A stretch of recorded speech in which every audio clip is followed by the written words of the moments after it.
perang antara negara dengan negara, tetapi untuk mengatasi pemberontakan lokal. Ya. Jadi ketika datang Jepang pada tahun 42, awal 42 itu, ya mereka mungkin kegagapan karena mereka selama ini tidak dipersiapkan untuk menghadapi perang besar. Mereka Ya. cuma dipersiapkan untuk meredam pemberontakan lokal. Dan Ya. kalau kita mengingat bahwa Kenil ini dibangun atau perbandingan prajurit di Kenil ini antara prajurit lokal dan prajurit Belanda itu sangat jauh. Mungkin kalau perwira-perwiranya yang memegang komando itu dipimpin oleh orang Belanda. Tetapi kalau prajurit lapangannya adalah prajurit-prajurit lokal, misalkan dari Jawa, Manado, Ya. Ambon, atau Bugis. Dan Ya. seperti tadi Bapak katakan bahwa ya ada simpati dari masyarakat Hindia Belanda yang mungkin sudah jengah dengan kolonialisme Belanda. Akhirnya karena ada faktor simpati, juga karena ada tadi tentang mental yang bukan dipersiapkan untuk melawan negara luar, akhirnya kenapa Hindia Belanda cepat jatuh, cepat dikuasai Jepang ya karena faktor-faktor itu tadi. Ya. Ya. Ya. Oke. Ya, itu Ya, satu aspek yang penting tadi diceritakan oleh Heri. Jadi begini, soal Kenil itu ya, betul yang dikatakan oleh Heri tadi bahwa Kenil ini merupakan kekuatan militer yang tidak dibangun untuk sifatnya defensif, apalagi ekspansif ya, tetapi hanya untuk semacam polisionil begitu, kemampuan untuk membereskan hal-hal yang seharusnya dilakukan kalau sampai hari ini oleh misalnya oleh Brimob lah begitu ya. Nah, tapi sebenarnya itu benar, pada dasarnya itu tepat, tetapi tidak cukup itu untuk menjelaskan ya Her. Jadi nanti saya tunjukkan sebentar lagi jatuhnya Singapura. Jadi Singapura itu adalah dianggap sebagai benteng terapung. Nah, jadi pada saat 39 perang di Eropa, kemudian Jepang sudah menunjukkan gejala-gejala militeristik, maka orang-orang Eropa di Asia Tenggara sudah mengantisipasi bahwa Jepang akan melakukan agresi militer. Nah, karena itulah Singapura itu disiapkan sebagai satu yang namanya benteng terapung dengan peralatan militer dan pasukan yang sangat kuat untuk mempertahankan. Tapi nanti kita akan lihat bahwa pasukan yang sudah sangat kuat, bukan seperti Knil tadi, jatuh juga dalam waktu beberapa hari. Nah, ini juga ada aspek lain yang menyebabkan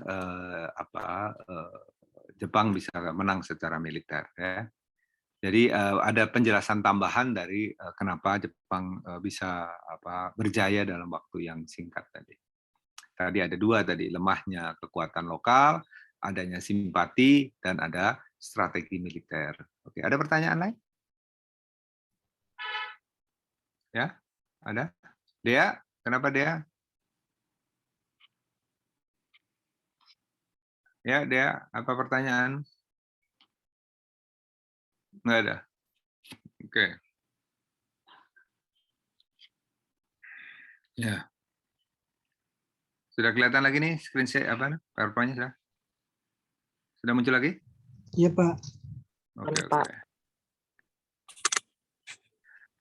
Oke, nah pertempurannya itu kira-kira bagaimana? Kita lihat ini Palagan itu medan pertempuran ya. Pertama kita tahu adanya pemboman atas Pearl Harbor di Hawaii. Inilah pemicunya. Coba dilihat tanggalnya itu 7 Desember 1941. Ya, di akhir tahun 41 Jepang melakukan serangan atas pelabuhan penting di Hawaii, di mana pada saat itu beberapa kapal perang penting Amerika sedang berkumpul. Itu juga satu kesalahan strategis. Jadi di zaman perang, di zaman di mana dunia sedang berperang, satu kesalahan besar untuk mengumpulkan pasukan senjata kita di satu tempat. Itu kesalahan strategis. Karena itu yang dilakukan oleh Amerika, dia mengumpulkan kapal-kapal perang pentingnya di Hawaii, dan itu yang diserang oleh Jepang dan menenggelamkan kapal-kapal penting seperti Arizona, dan itu kapal-kapal raksasa besar yang dengan kapal meriam ya. Itu 7 Desember 41. Nah, tapi kita lihat, Malaya itu sudah diduduki, diserang, mulai dari 1 hari setelahnya. Jadi begitu segeranya. Begitu Jepang menyerang Pearl Harbor, dia juga melakukan Malaya. 8 Desember sampai 31 Januari. Jadi dalam waktu berapa? 1 bulan, hampir 2 bulan dia menaklukkan Malaya. Singapura, nah ini yang saya katakan tadi, benteng apa? Benteng terapung oleh kekuatan kolonial, baik Britania maupun yang lain. Ini Singapura dianggap sebagai benteng utama, tapi kita lihat dalam seminggu dia takluk. Dan ini secara psikologis sangat besar pengaruhnya terhadap tentara baik Kenil maupun KL. Kenil itu singkatan dari Koninklijke Nederlands Indische Leger, jadi tentara kerajaan di Hindia Belanda. Ya, Koninklijke itu artinya kerajaan. Nah, tapi dia didukung oleh KL, Koninklijke Leger, jadi pasukan dari Belanda sana. Dan ini sangat traumatis kalahnya Singapura ini. Kenapa? Mereka yang tadinya sudah menyiapkan diri untuk datangnya Jepang, yang mengharapkan kekuatan Britania bisa membendung, tapi dalam seminggu saja kalah. Secara psikologis luar biasa ini terhadap demoralizing. Jadi membuat moral pasukan kolonial langsung jatuh. Ya, itu tidak bisa dianggap. Karena ada aspek lagi tadi yang sudah dikatakan Heri tadi. Kenapa Kenil tidak dikembangkan sebagai kekuatan militer yang penuh? Itu karena itu mereka juga angkatan laut Hindia Belanda, angkatan laut Belanda sebetulnya, bukan cuma Belanda tapi Hindia Belanda. Itu juga sangat lemah. Kenapa bisa? Karena mereka mengandalkan perlindungan Britania Raya. Jadi seluruh arsitektur pertahanan Belanda di Eropa sana dan arsitektur pertahanan Belanda di Hindia Belanda itu diandalkan kepada kemampuan Britania untuk menjadi tulang punggung sistem pertahanan Eropa. Nah, karena itulah pada saat Singapura yang dipertahankan oleh pasukan Britania runtuh dalam waktu singkat, itu kita bisa bayangkan betapa syoknya bagi para jenderal yang ada di Bandung, di Jakarta, di Batavia, di mana-mana. Wah, bayangkan ini Singapura yang begitu kuat saja jatuh dalam waktu singkat. Nah, Manila, kalau ini habis-habisan ini karena pasukan Amerika mencoba bertahan tetapi kalah. Nah, kita lihat dalam waktu berapa ini ya? 4 bulan perangan Manila ini dipertahankan dan baru akhirnya Jenderal MacArthur mengundurkan pasukannya keluar dari Filipina. Di situ yang dia terkenal sekali mengatakan I shall return, saya akan kembali, Jenderal MacArthur. Dan betul beberapa tahun kemudian dia akan kembali dan menjadi penguasa Jepang di tahun 45 nanti. Ya, tapi itu satu peristiwa yang penting. Tapi kita lihat 4 bulan Jepang mengalahkan Amerika di Manila. Tapi kalau sekali lagi kita ini di era yang sangat berbahaya hari ini dengan adanya serbuan Rusia ke Ukraina, itu satu hal yang buruk. Memang cuma Eropa ya, tetapi jangan lupa itulah yang juga dilihat nanti oleh Cina. Bayangkan kalau Cina melakukan hal yang sama di Taiwan atau dia mengklaim Laut Selatan secara militer. Nah, siapa yang bisa menandingi itu? Nah, karena itulah itu menjadi pelajaran penting apa yang terjadi di Ukraina. Kalau di Ukraina dibiarkan sendiri, maka Rusia akan bilang, wah, saya bisa kuasai sekarang Ukraina, besok Polandia, besok Romania, dan seterusnya. Dan sebaliknya, orang Cina juga lihat-lihat ini. Apa yang dilakukan Barat. Kalau Barat diam-diam saja, kalau gitu kalau saya nyaplok Taiwan, saya nyaplok Asia Tenggara, Laut Cina Selatan, Barat juga akan diam-diam saja. Nah, karena itu ini masa yang sangat berbahaya. Kita lihat Manila itu 4 bulan baru takluk. Ya, dari Kiev itu baru diduduki di Ukraina, baru dikepung seminggu ya. Jadi kita bisa bayangkan kalau nanti perang Ukraina berbulan-bulan, dampaknya terhadap ekonomi dunia, terhadap psikologi dunia yang sedang kacau ini akan sangat parah. Oke, apa ini ada yang bertanya?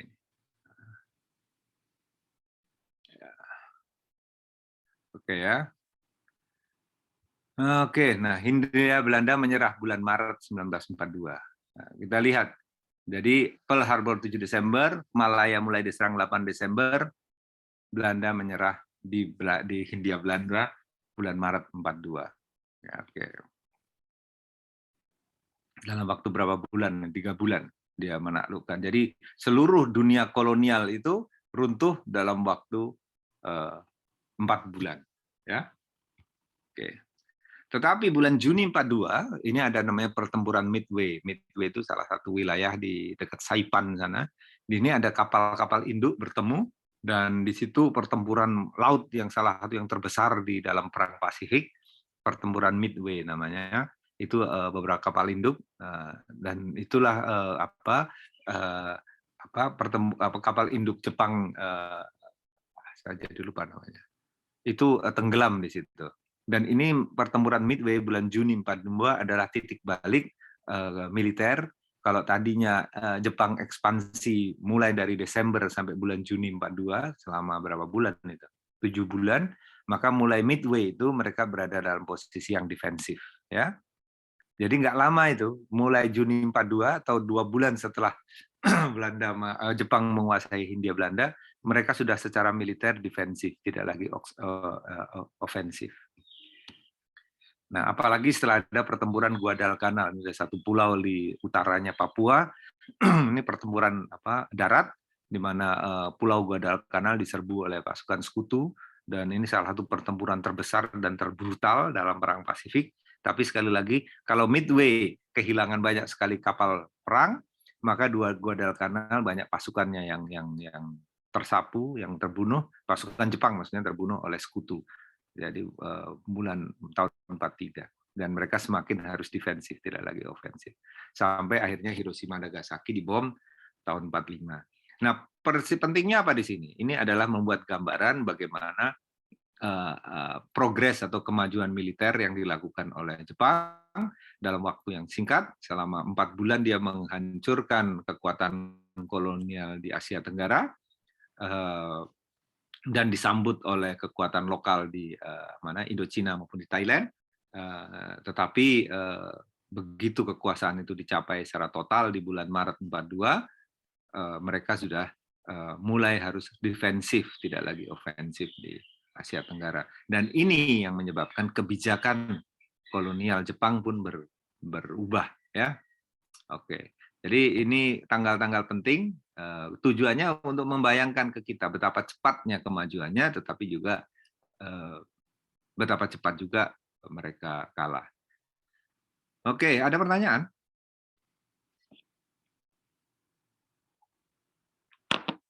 Oke, kalau belum ada sambil lihat gambarnya. Inilah ekspansi Jepang ke Cina, ya. Ini dari tahun 1930-an. Kita lihat, pertama yang diambil adalah Manchuria yang sebelah kiri itu. Nah, ini terjadi di tahun 30-an, ya. Dia mencoba mengambil Port Arthur, ini satu pelabuhan penting yang tadinya dikuasai Rusia.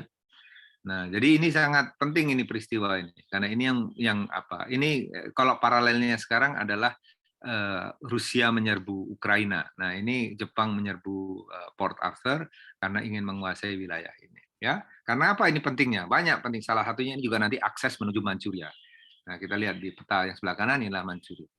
Ya, dan kemudian Jepang mau masuk ke daratan, ya, ke sini. Nanti masuk ke Nanking, ke Chungking dan segala macam. Dia menyerbu ke negara-negara wilayah di sini. Ini agresi Jepang ke Cina. Jadi pertama di utara, yang kemudian di sedang di Asia Tenggara kita lihat ini begini. Jadi dari Jepang dia menyerang dulu Manila, tapi juga menyerang Malaya. Dari Saigon dia menyerang Malaya. Nah, kita lihat ini dan baru ke sini. Jadi gerakannya adalah ke sini dan kemudian baru dari Malaya ke bawah. Ya. Nah, kalau di Indonesia salah satu wilayah yang pertama kali dibom adalah Manado, ya. Manado, kemudian Balikpapan, dan kemudian jadi yang penting di sini adalah pengalaman pendudukan Jepang itu berbeda-beda setiap wilayah, bahkan di Asia, bahkan di Indonesia pun. Jadi kalau Indonesia membayangkan datangnya Jepang itu di dekat Cirebon itu, kemudian masuk ke Batavia dan menaklukkan bulan Maret, maka yang terjadi sebenarnya di Makassar sudah duluan. Di Balikpapan sudah duluan, ya. Jadi Jepang pertama kali datang di Asia Tenggara, di Hindia itu mulai dari Manado dan Balikpapan. Oke. Nah, ini yang tadi, ya, untuk menambah apa yang dikatakan oleh Heri tadi. Jadi di ujung sinilah Singapura. Ya, inilah Singapura. Ini Malaya, ya. Ini Singapura. Jadi Singapura itu dibuat untuk mempertahankan diri dari serangan laut. Nah, jadi meriam-meriamnya itu banyak ke laut.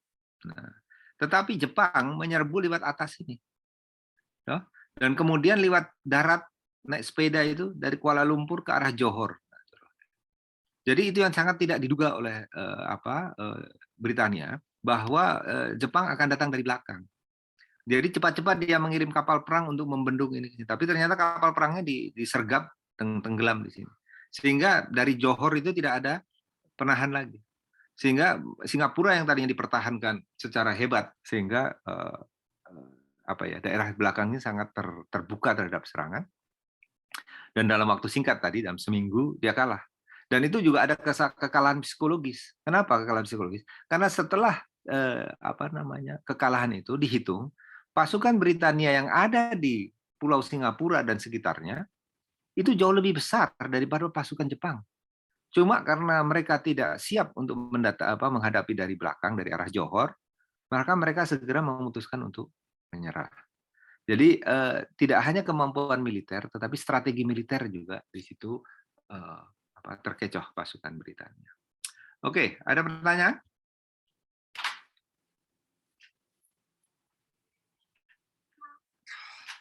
Oh, Ada saya pertanyaan? Pak Ya, Rudianto. masih bisa bertanya tentang perekonomian Pak yang lalu. Ya, silakan. Ada beberapa hal Pak yang ingin saya tanyakan terkait di Malaya. Yang pertama mengenai ini Pak istilah pelabuhan entrepot. Nah kan ada dikatakan bahwa awalnya di negeri-negeri selat ini merupakan pelabuhan entrepot Pak, sebelum beralih ke pelabuhan yang mengelola atau ini yang hasil perkebunan. Nah, apa itu entrepot Pak? Kemudian yang kedua, salah satu kebijakan Inggris yang juga dibahas di bukunya Reclave adalah kebijakan ini Pak, pertanian komersial. Tetapi yang saya baca kebanyakan di Malaya ini dibahas tentang perkebunan seperti karet dan juga ada pertambangan Pak yang menjadi komoditas ininya, bisa dibilang yang besar di sana. Nah, kenapa disebut kebijakan pertanian komersial tetapi lebih banyak dibahas perkebunan Pak begitu? Dan yang terakhir, yang ketiga dari tulisannya Bapak mengenai komoditas beras Pak. Di situ saya lihat beras ini sangat penting begitu, sangat penting dan diekspor kemana-mana. Pertanyaannya Pak, apakah memang pada saat itu beras menjadi makanan pokok dunia sehingga sebegitu pentingnya? Dan karena saya lihat sebagian besar di negara di Asia Tenggara itu hampir sebagian besarnya memproduksi ini beras Pak. Ya, terima kasih Pak. Oke, singkat saja, entrepot itu sebetulnya intinya adalah pelabuhan transit. Artinya entrepot, itu bahasa Prancis ya. Entrepot itu titik masuk begitu. Tapi sebenarnya entrepot itu bisa dikatakan pelabuhan antara. Jadi dia tidak menghasilkan memproduksi apa-apa, tetapi mempertukarkan saja. Jadi misalnya seperti Manila sepanjang abad ke-16, 17, 18 itu adalah entrepot. Jadi dia tidak menghasilkan apa-apa. Dia hanya mempertukarkan sutra dari Cina, dia tukar dengan perak dari dunia baru, dari Amerika Selatan. Manila sini nggak menghasilkan apa-apa. Nah itu entrepot itu kira-kira begitu. Kalau nanti dia menjadi pengolahan, makanya seperti yang tadi dikatakan oleh Rudi tadi, jadi dia sudah mulai menghasilkan nilai tambah, di mana di situ ada olahan atau dia mendatangkan misalnya pangan dari daerah belakangnya dia gitu. Nah itu tidak lagi menjadi entrepot. Kalau entrepot itu dia nggak ngapa-ngapain, seperti contohnya tadi Manila itu, dia nggak ngapain, dia cuma kebetulan saya lokasinya bagus dan itulah tempatnya mempertukarkan Tapi Manila sendiri nggak ada kontribusinya sampai nanti di abad 18-19 baru mereka mulai menanam tembakau apa segala macam. Tapi sebelumnya enggak. Mereka betul-betul hanya pelabuhan di mana barang-barang yang dibutuhkan itu dipertukarkan. Itu jelas, Rudi? Nomor 1. Ya. Nah, kalau dia sudah mulai memproses, mulai mendatangkan barang, mulai memproduksi sesuatu. Nah, itu bukan lagi entrepot itu. Paham ya, Rudi? Oke. Iya, Pak. Ya. Jadi apa namanya? Kalau tadi tanya apa itu entrepot, itulah kira-kira ya. Oke. Yang kedua pertanian komersial. Nah, pertanian komersial itu maksudnya itu bahasa Inggrisnya itu commercial agriculture. Nah, perkebunan itu termasuk commercial agriculture. Jadi pertanian itu ada pertanian pangan, ada pertanian tanaman keras. Tetapi juga itu pengkategoriannya. Tapi ada juga kategori lain yaitu pertanian untuk subsisten, untuk diri sendiri, dan pertanian untuk komersial, untuk perdagangan, untuk diperdagangkan. Nah, dalam hal ini yang dimaksud ya pertanian komersial tadi adalah karet, gambir, pinang, dan yang paling kenapa karet yang penting? Nah, kita tahu bahwa seperti saya katakan Malaya maupun nanti Hindia Belanda, terutama di Sumatera, itu terkena namanya rubber boom. Jadi di awal abad 20, maka kedua negara ini, Hindia Belanda dan Malaya Britania, menjadi perkebunan karet, tanaman-tanaman kopi dipotong, semua dipotong, untuk jadi teh dipotong. Jadi tanaman karet, jadi sekitar Bandung, itu dulu banyak teh, tapi kemudian pelan-pelan menjadi karet. Karena tanaman karet seperti sawit hari ini sangat dibutuhkan, yaitu untuk apa? Untuk ban, ya sampai hari ini untuk ban, untuk macam-macam. Apalagi zaman perang lebih lagi butuhnya ya untuk berbagai kebutuhan. Karena itulah orang menanam karet itu kebutuhannya untuk dijual, untuk dijadikan keperluan otomotif begitu ya. Nah itulah yang disebut sebagai pertanian komersial, pertanian yang ditujukan untuk keperluan bukan subsisten tapi untuk memenuhi kebutuhan pasar. Itu kira-kira paham gitu ya. Yang terakhir apa tadi? Oh, beras. Beras itu kalau ke Eropa itu untuk apa? Untuk minuman keras. Ya, jadi bukan makan beras saja. Tapi memang apa namanya? Jangan lupa salah satu produsen beras di dunia sekarang ini adalah Amerika. Ya, beras Long John itu yang dari Louisiana dan dari Amerika bagian selatan itu. Amerika Serikat bagian selatan. Southern states. Itu untuk apa ya? Salah satunya untuk minuman keras ya, penghasil kebutuhannya itu. Tidak hanya untuk dimakan, tapi untuk kebutuhan industri juga. Itu penjelasannya tadi. Mudah-mudahan oke, kita bisa kembali ke zaman Jepang. Ada pertanyaan? Nah, poin saya tadi saya sudah mencoba menggambarkan dua aspek dari kuliah hari ini. Pertama adalah konteksnya, supaya kalian paham konteksnya. Yang kedua adalah kronologi dasarnya. Ya, itu yang sudah saya tunjukkan. Nah, karena itulah sekarang masuk tahap berikutnya adalah tugas untuk melihat keragaman historisnya. Jadi pertama adalah buatlah kronologi singkat Perang Pasifik, utamanya pergerakan maju tentara Jepang dan menyerahnya kewenangan. Ya, ini jadi tolong dilihat. Yang kedua adalah kronologi kebijakan kolonial, karena sekali lagi kita lihat ada bervariasi, baik yang secara tak langsung, misalnya kebijakan kolonial tak langsung di Indochina dan di Thailand, maupun yang langsung, yaitu di Malaya, di Burma, di Myanmar, dan di Filipina. Burma, Myanmar, dan Filipina. Untuk kedua soal, kerjakan hanya wilayah pilihan masing-masing. Jadi kalau yang spesialis Vietnam atau Indochina, kerjakan Indochina. Kalau yang spesialis Filipina, kerjakan Filipina, Burma, dan seterusnya. Untuk kedua hal tersebut ya. Jadi bagaimana Jepang datang, siapa yang datang, kapan siapa menyambut, siapa yang menyerah, bagaimana pasukan kolonial, dan seterusnya. Itu nomor satu. Nomor dua, apa yang dilakukan Jepang setelah dia menjadi penguasa baik di Myanmar, di Malaya, di Filipina, di Thailand, maupun di Indochina. Kita tahu baik di Indochina, apalagi di Thailand, Jepang tidak menguasai secara langsung. Nanti kalau Indochina nanti di belakang hari baru secara langsung. Tapi ada variasinya di situ. Untuk itu jelaskan apa kebijakannya, kapan. Jadi kronologi kebijakan. Untuk kedua soal kerjakan di wilayah pilihan masing-masing, waktunya sampai jam 12, kirim jam 12 Wita, kirim di tugas Historia. Oke, ada pertanyaan mengenai tugas ini? Saya kirim di internet. Maaf Pak, jam 12 hari ini Pak. Iya, 19 hari ini. Stop.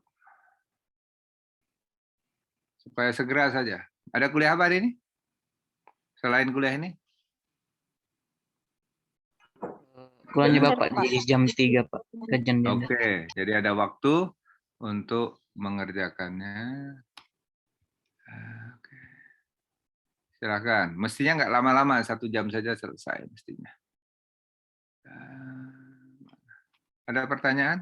Bentar, saya mau kirim dulu. Mana ini?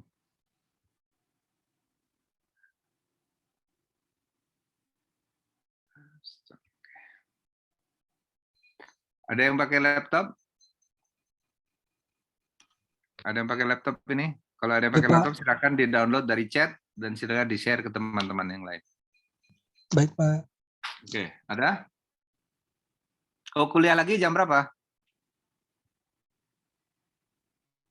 Ada kuliah lagi jam berapa? Erwin? Jam 3, Pak. Jam 3, Pak. Jam 3? Oh, kalau gitu waktunya saya perpanjang mau sampai jam 3 mau kalau begitu. Kan itu sih jam 12. Betul.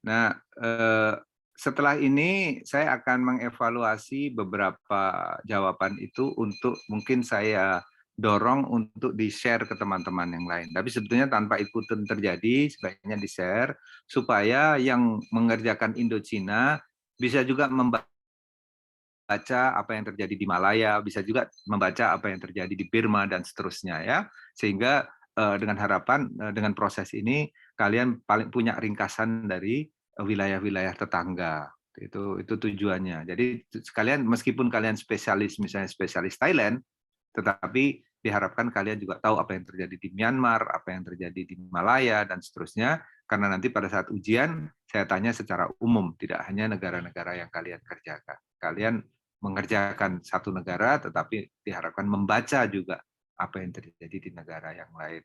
Baca dari ringkasan temannya, tapi lebih bagus lagi kalau membaca dari bukunya. Ya, oke, sekali lagi coba dibuat, nanti kemudian kalian share. Oke, ada pertanyaan?